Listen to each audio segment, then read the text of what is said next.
Okay, good morning, party people. It is June 21st. Happy Friday. Okay, so today for our daily reading, we were in the New Testament. So we were back in Mark chapter 7, 8, Acts 25, 26. My words in red, John 17, 18, Revelation, of course, 5, 6, Psalm 23, 24, and Proverbs 2. Okay, so that is our daily reading for today. So we are back in the book of Revelation for our Bible study, and we are in the chapter 10. So I just briefly touched on this yesterday, but there's some things I want to go into here. So to see where we're at and how we got here, I'm just going to encourage you to go back to the previous videos. I'm covering a little bit of each chapter every day. So today in chapter 10, we're seeing the vision switch, right? So we have just finished all of the breaking of the seals, the opening of the scroll, and then the beginning of the trumpets, right? So we finished the fifth and sixth trumpet, which the first few trumpets were judgments on the earth and on the heavens, so they were judgments on the natural realm. And now we're seeing with the fifth and sixth trumpet, we're seeing a release of demonic activity.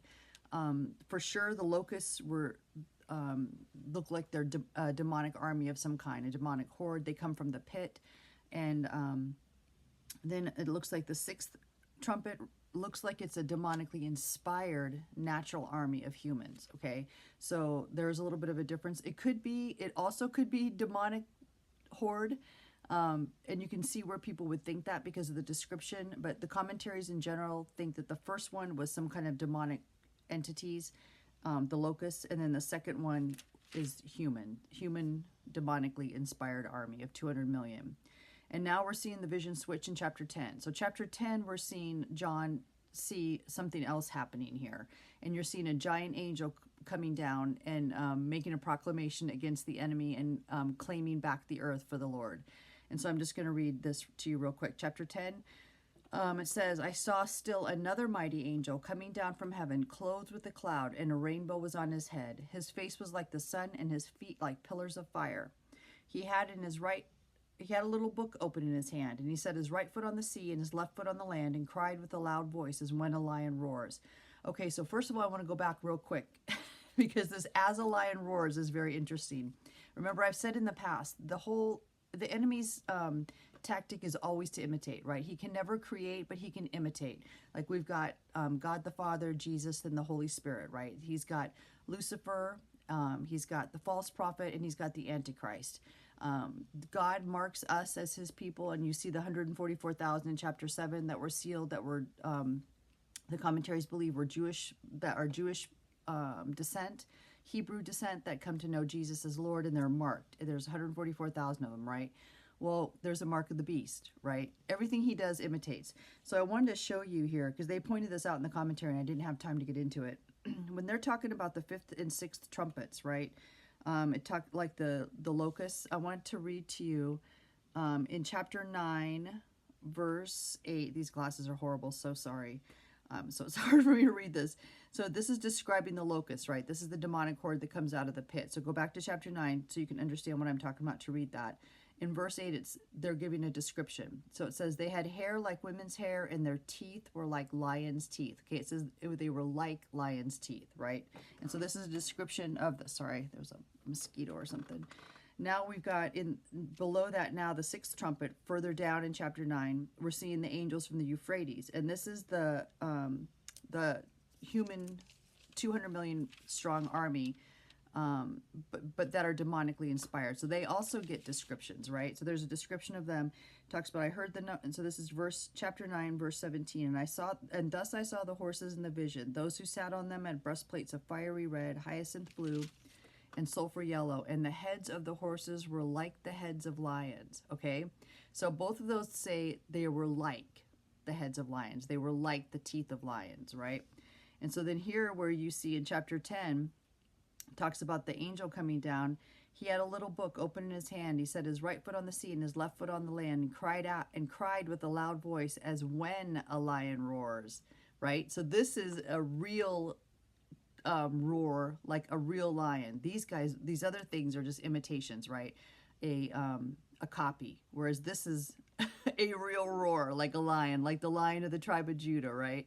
And remember, I had mentioned yesterday that this angel is just coming in the full power and the glory of the Lord.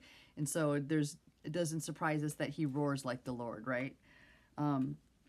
Okay, so then what I want to get into today is this little scroll, okay? Because I didn't get a chance to get into this because this is very interesting, and this is very, the entire book of Revelation can be summed up in some ways in going back to look at the origination of this idea of the scroll.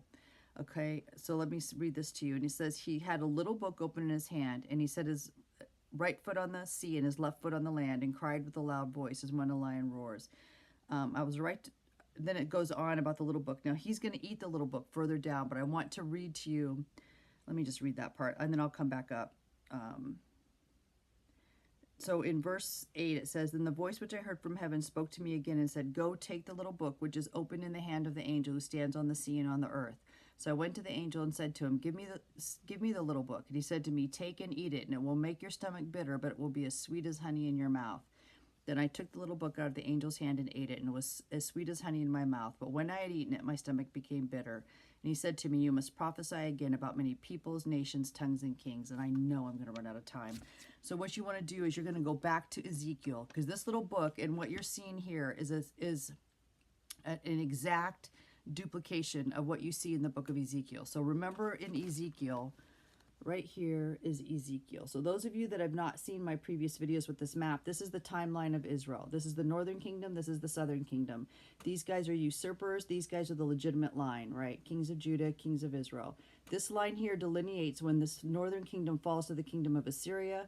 Over here where Ezekiel is where you see the southern kingdom that lasts a bit longer. They also fall to the kingdom of Babylon. And many of them are taken into captivity. Babylon and Assyria did the same thing. They would take people out of the countries that they capture, and they would put their people in, and this is a form of replacement population. I can't remember what they call it, replacement migration. And so then they could control that area, and then they're mixing up all of the people, and by doing that, it waters down their culture, and it waters down their religious life, because they will intermarry with each other, and it just breaks the people down, right? And so and then they export people. And so Ezekiel was one of the people that was taken into captivity, and he did all of his ministry in Babylon. However, a lot of his ministry was still focused on the southern kingdom, because the southern kingdom was still in power for a portion of his life. So what you're seeing in chapter 2, and let me get to it and read it because it's really awesome. So you want to read chapter 2 and beyond in Ezekiel.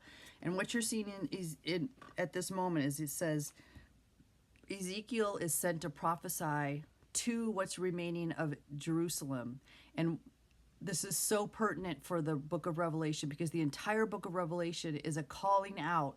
Because remember, it starts to the 7 churches, right? Jesus imploring them, come back to me, fix what's wrong, come back to me. This is the same thing. The entire book of Revelations is about that, and then the consequences of what's going to happen when that's concluded, right? There's only going to be some people that come back and some people that don't, and then it shows you in the book of Revelation the consequences and the complete destruction of humanity. Same thing, except on a smaller scale, is happening here in the book of Ezekiel. Ezekiel is given a scroll. He's told to eat the scroll, and his entire focus is prophesying to the nation of Israel. And before they fall, and it talks about I'm going to go into this in more detail tomorrow, because of course I'm running out of time. But chapters 2, it says Ezekiel is sent to a rebellious nation, so he's sent back to give this prophecy to Israel. That's chapters 2 and 3. Then chapter 4 is, or in chapter 3, it talks about Ezekiel being a watchman, just like John was a watchman, just like the entire church right now is a watchman. We are calling out where we're at as a nation, as an individuals, trying to get people to come back to God, and then trying just to get people that don't know God, of course, to come to accept Jesus as Lord. And then it talks about chapter 4, the siege of Jerusalem, and I'm almost out of time. Chapter 5 is a judgment against Jerusalem, and then it goes on to idolatrous Israel. So there's so much here. I'm going to go into this a little bit more tomorrow, because this is a total key to Revelation, where we're at. Okay, so Jesus is coming. Read your Bible, and we will talk about this tomorrow. Love you. Peace.